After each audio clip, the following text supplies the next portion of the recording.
Let's go, I know with the plan and what block I do can see. Look at that little bug. Let's go eat. Stop it. Get some help.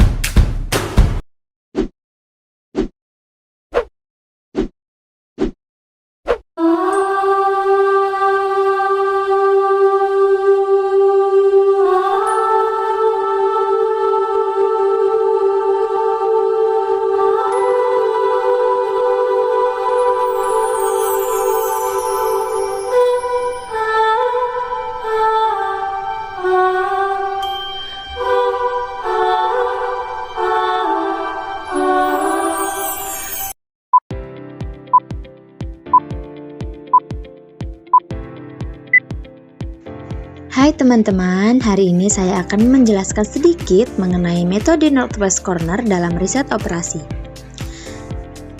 Northwest Corner adalah salah satu pendekatan untuk menyelesaikan masalah transportasi. Nama saya adalah Dianicia Sylvia Maharani dengan NIM 220101033. Metode NWC atau Northwest Corner adalah salah satu teknik awal dalam menyelesaikan masalah transportasi atau transportation problem. Untuk menentukan solusi awal yang feasible atau layak, metode ini menggunakan pendekatan yang sistematis berdasarkan posisi pojok kiri atas atau Northwest Corner pada tabel transportasi.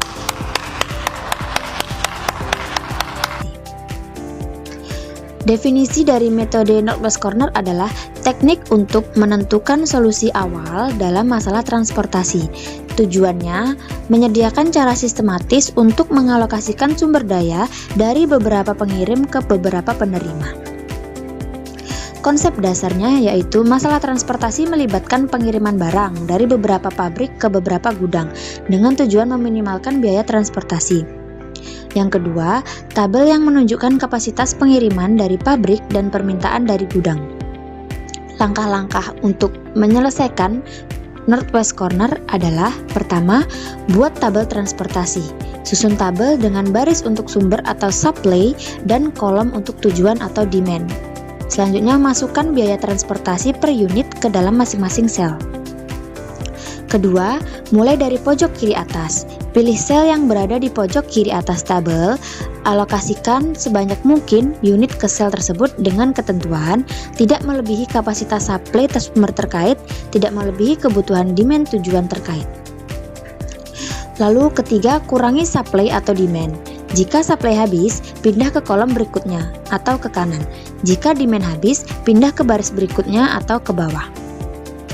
Yang keempat, ulangi hingga semua supply dan demand terpenuhi. Alokasikan unit ke sel berikutnya sesuai aturan langkah 2. Contoh soal. Sebuah perusahaan memiliki 3 gudang atau supply dengan kapasitas 20, 30, dan 25 unit. Barang ini akan dikirim ke 3 pasar atau demand dengan kebutuhan 10, 35, dan 30 unit. Biaya transportasi per unit antara gudang dan pasar adalah sebagai berikut. Berikut adalah tabel yang berisi informasi di contoh soal pertama. Bisa kita lihat, gudang pertama itu di pasar pertama ada 8, gudang kedua di pasar pertama ada 9, gudang 3 di pasar 1 ada 14 dengan demand 10. Selanjutnya pasar 2 itu ada 6 untuk gudang 1, 12 untuk gudang 2, 9 untuk gudang 3 dengan demand 35. Lalu untuk pasar ketiga, gudang 1 ada 10, 13 untuk gudang 2, 16 untuk gudang 3 dengan demand 30. Dan supply-nya seperti yang di soal tadi, gudang 1 ada 20, gudang 2 30, dan gudang 3 ada 25. Oh, okay.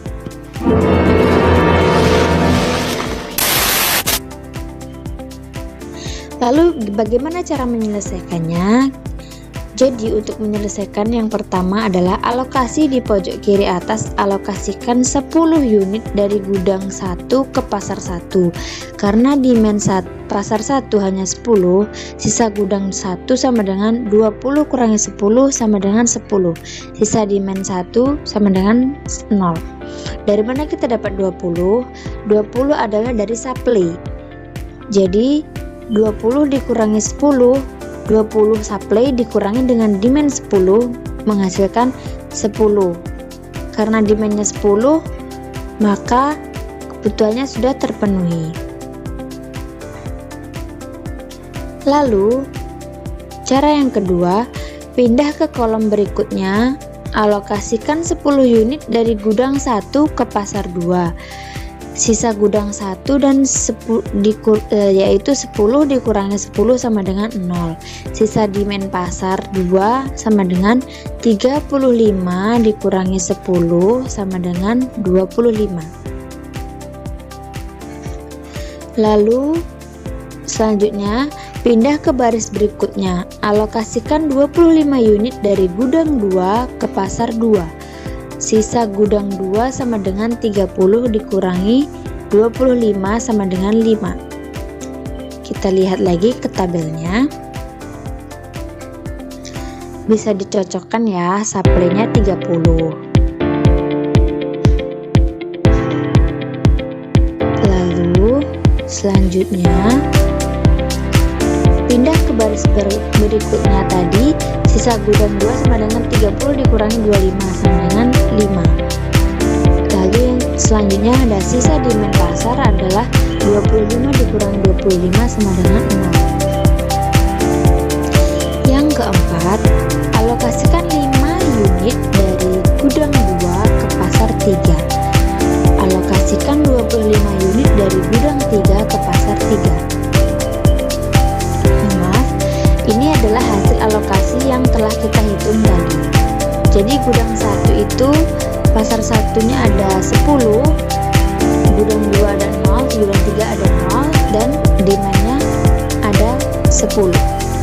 Pasar 2, gudang 1-nya 10, gudang 2 25, gudang 3 0, demandnya ada 35. Pasar 3, gudang 1-nya 0, gudang 2-nya 5, gudang 3-nya 25, dan demandnya 30. Dengan supply-nya 20, 30, dan 25. Oh my god! Wow! Selanjutnya, kelebihan setiap metode itu pasti memiliki kelebihan dan kekurangan. Jadi, kelebihan dan kekurangan dari metode NWC ini yaitu kelebihannya mudah dipahami dan diterapkan, tidak membutuhkan perhitungan matematis yang rumit. Bisa kita lihat tadi di contoh soalnya itu tidak perlu banyak menghitung dan angkanya itu simple. Lalu kekurangannya adalah tidak mempertimbangkan biaya transportasi dalam proses alokasi. Lalu solusi awal yang diperoleh tidak selalu optimal sehingga memerlukan metode lain untuk optimalisasi, misalnya MODI atau stepping stone. Pembahasan lanjutan. Metode NWC hanya digunakan untuk menghasilkan solusi awal yang layak, namun solusi ini belum tentu optimal. Setelah solusi awal diperoleh, perlu dilakukan optimalisasi menggunakan metode lain seperti MODI atau Modified Distribution Method atau Stepping Stone Method untuk mendapatkan solusi optimal dengan biaya transportasi minimum. Berikut adalah penjelasan lebih mendalam. Karakteristik masalah transportasi itu yang pertama, sumber atau supply, yaitu kapasitas gudang atau lokasi pengiriman. Yang kedua, tujuan atau demand, yaitu kebutuhan di pasar atau lokasi penerima. Yang ketiga, biaya transportasi atau biaya per unit yang harus diminimalkan. Yang keempat, kondisi terpenuhi atau total supply harus sama dengan total demand. Jika tidak seimbang, tambahkan dummy row untuk sumber jika supply kurang dari demand. Tambahkan dummy column untuk tujuan jika demand kurang dari supply. Huh?